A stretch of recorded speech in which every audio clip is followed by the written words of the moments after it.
وقطعناهم 12 أسباطا أمما وأوحينا إلى موسى إذ استسقاه قومه أن اضرب بعصاك الحجر فانبجست منه 12 عينا قد علم كل أناس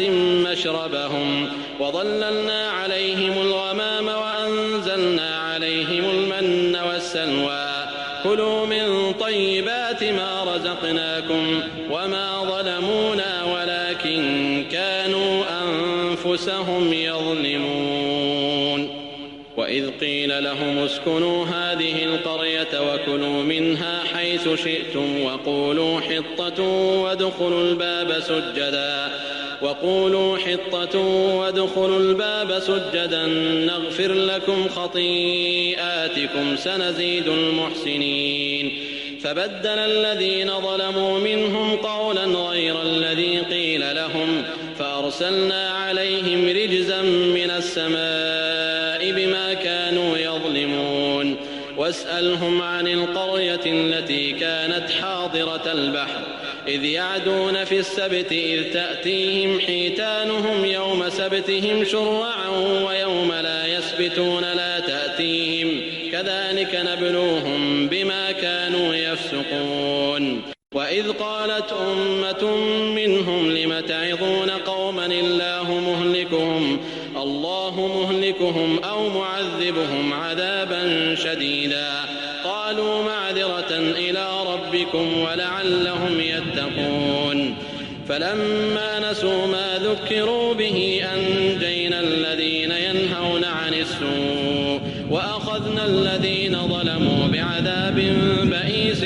بما كانوا يفسقون فلما عتوا عما نهوا عنه قلنا لهم كونوا قردة خاسئين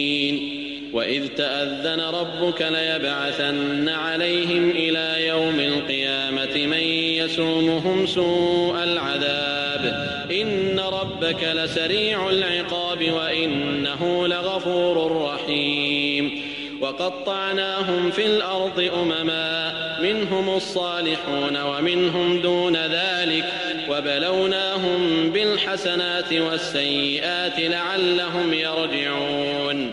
فخلف من بعدهم خلف ورثوا الكتاب يأخذون عرض هذا الأدنى ويقولون سيغفر لنا وإن يأتهم عرض مثله يأخذوه ألم يؤخذ عليهم ميثاق الكتاب ألا يقولوا على الله إلا الحق ودرسوا ما فيه والدار الآخرة خير للذين يتقون أفلا تعقلون والذين يمسكون بالكتاب وأقاموا الصلاة إنا لا نضيع أجر المصلحين. كنا مع التلاوة المباركة للقارئ الشيخ